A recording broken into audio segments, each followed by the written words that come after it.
what Russian and the Chinese, and I think you have ever heard of BRICS, right? Who? BRICS. BRICS, yes. Yeah, what they're doing since they've been first established, I think it's 2008 after the Yes. financial crisis, right? They ditched the dollarization, and then they ditched SWIFT because how the SWIFT trading works, right? Yeah. Between banks and banks, dollar and dollar. Yes. That's how they keep dollar in demand. So now Russia and China has trade with each other, ditch the US dollar. I think China sold their bond, I think like how many billions they sold, and then India, as of I think yesterday I saw the news that they're secretly buying back their gold from UK or something. As if they're preparing for something. There's Russian buying back gold, China buying back gold and stuff. And what do you think about BRICS, especially after when Russians showed that US can sanction us? But why should I give a fuck?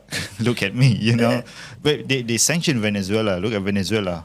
They sanctioned Iran. They sanctioned Turkey. Look at them. But they sanctioned Russia and was like, no, you're not the only big boys around, my friend. I'm still keep going. I have this trade and all this stuff. They're like a big boss move. How do you see BRICS topple the de-dollarization? And if it's something good, I think that the only country in Southeast Asia that considering to join BRICS is Indonesia. Maybe Singapore. I think Singapore has Singapore has a good ties. They won't do it because Singapore it has good good ties with the United States. Yes. But what do you think about BRICS, and like it's 20 years from now, and also why Malaysia hasn't shown any interest yet to BRICS, or like they want to just play the dollar game? I think BRICS was going big. I think last year. I think so. Last 2 years, I guess. Last 2 years, and I think last year when they say there was a country that joined. I can't remember which country that joined last year, where everyone was so hot with the topic of BRICS. See, this BRICS is like it's gonna put down the power of the United States. You don't actually put down, dude. I mean, Vladimir Putin said it's actually you have a choice. It's not like you drink Coke every day. Finally, you have a choice of coffee. You have a or choice. Something. But if you ask my opinion about BRICS, actually, to be honest, if you said to me maybe 20 years or maybe 15 years ahead, BRICS might have some impact to the whole how we interact with different countries globally. Good or bad? I can't say either it's good or bad. This is how economy speaking, actually, by the way. We don't go, okay, this is good and 100% good. No, we try to look both way, like what are the good and bads. With BRICS, it's kind of like putting down the monopolies of the United States, basically from stopping them to manipulate their currency. Right. Like I said to you just now, the interest rate. So when they raise the interest rate, other currency devalue. Have you seen yen, Japanese? With Japanese, it's like the worst, and it's the best for us because now it's cheap for us to go to Japan. If you're planning to have your trip, go to Japan now. Actually, I'm looking at the chart, and you better go to Japan now. So Japan is the most currency performing in Asia, period. So when our netizens are saying about Malaysia currency, they should look at Japan, see how the economy is suffering. It's not suffering. They are still a big economy, but their people is suffering because of this currency devaluation. So because of BRICS, so this put of like a notification to United States like, hey, you're not the only big boys here now. Right. So we have Russia. Even though Russia is in war, like you said, but the position that Russia was in is actually interesting because if you know, Russia is like one of the biggest exporter of natural gas and oil. Right. I think the company name Gazprom. Gazprom. Gazprom. So they are one of the biggest natural gas producer. Remember when Ukraine Russia war came out? Most of European country were using Russian natural gas. They were importing from them, and when the war came out and everyone was sanctioning, remember, the European economy, their inflation increases because only one element, which is their electricity bill. Yeah. Because they were relying too much on Russia, and suddenly US said, you guys have to stop this. I don't want you guys any relationship with them. Yeah, true. Yeah. So when they partner with China, because China is also big exporter, they are. If you see how China developed at the moment, it's huge, man. Like, yeah, the like it's manufacturing incredible. Yeah. is crazy, man. Last time when I was in Bang, there was this industrial revolution of China. It was announced by the government where they want to revolutionize the IT industry, the manufacturing, everything. Basically, the government is supporting 100%, and they want to push it. Even with the latest like sanction, the chip sanction, where US company cannot do business with any China related, right? Google, AMD, they have to ban off TikTok if Yeah. that really give impact. Last time was steel.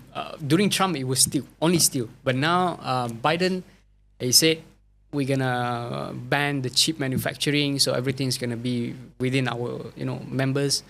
And also, I think the tariff for the EV cars from China also Dude, EV went car, 400%, man. First time I heard some of my colleague was mentioning about Huawei, or I can't remember which company that was producing EV car. It was a phone company in China that was producing EV car. I can't remember which company, but there is one phone company in China that are now going into EV car business. It was crazy. If you search now, either it's Huawei or Mi. I can't remember. It's either of those two. So why was that? China's latest EV is Xiaomi. Xiaomi. Okay, so it's not me. It's close. Me and Xiaomi. So it was Much. Xiaomi. Yeah. Do you know about this before? No, I never know about it. A phone company now diving into electric vehicle in China. Yes. Wow. The progress of China at the moment is crazy. Even in Malaysia market, you guys can see BYD. What Ora. else? Ora. Ora. It's also a China company, and I think Great Wall. I think Great Wall hasn't produced any electric vehicle yet.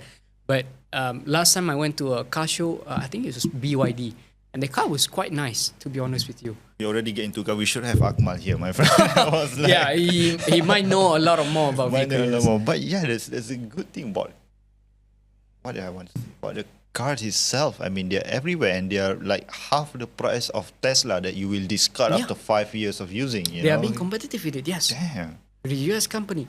So with these two countries, they gang up like Russia and China because they have good relationship as well. It's gonna be very interesting with the future. Basically, even China, even with their currency, they're also manipulating it. Actually, they are devaluing their own currency just so that they can pump up all their product. Yeah. More EV in US, more EV in right. the whole country. So in the future, we might see that maybe maybe in the future, like the oil price may not be quoted in USD exclusively. Maybe now they might have different. I think they have done it now. Like they're quoting in yuan, China. So it makes a huge difference in terms of like you can choose. Do you want to use USD, which is not good for your currency, or do you want a lower one, which is yuan, which is here, good for you. Good for you. It gives you this kind of option, but Buy more here.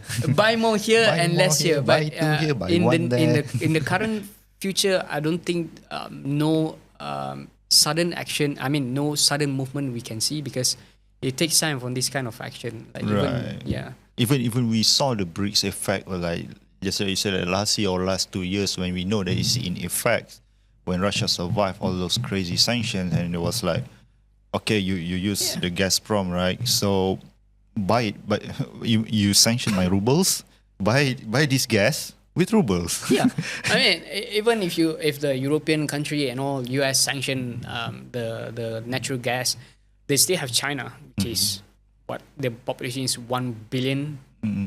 It's a huge population, and if Russia can supply it to China, all of these gases, all of this energy, they still can survive. Do for the they long have term. India in the gang too? India is very interesting because for me, India plays both way actually. Because if you see India, I mean, a lot of US company are now expanding to India.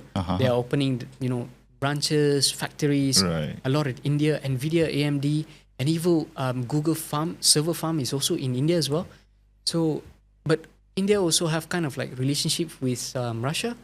But what I know is that because India at the moment, they have a bit of traction with China because in one of their borders, they have troops stationed there. And I think, there's a bit of tension, not to the escalation of war yet, but it's like tension because their borders, India and China, is almost close to each other. So that's why. Right. So maybe not a good on that part, yeah.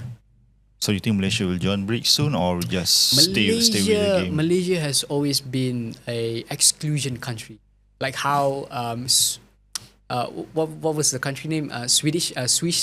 Switzerland, yeah. Neutral. It's how, in a way, Switzerland, they play both way. I won't join your war, but I will give you money. Okay, no war, give money, yes. Save your money here. Yes. They're the most secure bank there. Yes, because Malaysia, our position is really, we need to be on the neutral side. We cannot, because we are a very small country. 30 million population, 30 or 20 million. I'm not too up to date with the population. 27 or something. Yes. So we are a country that we do not have the abilities to kind of like choose a side, whether you want the East Bloc or the West Bloc, like last time. So Malaysia-wise, I think we try to have both relationship, but I think now we're gonna have more with China relationship as well. But also recently I heard that Google, if I'm not mistaken, was investing 2 billion. 2 billion in Malaysia for server farm, if I'm not mistaken, because of the boom in AI. Everything's about AI now. So, and also previously Microsoft spent like 1.7 here and 1 point something billion to Indonesia as well. What do you have? We have Tesla, we have Google. I don't think Amazon have. Microsoft is here. We both would be Microsoft before, so there was a Microsoft HQ in Cyberjaya, if I'm not mistaken. Yeah. So Malaysia, we try to have both, and product from China, BYD, and what else? We have a lot of things, so we don't really care what you guys want to do. It's up to you guys, but for us, we're open market, so basically come to us.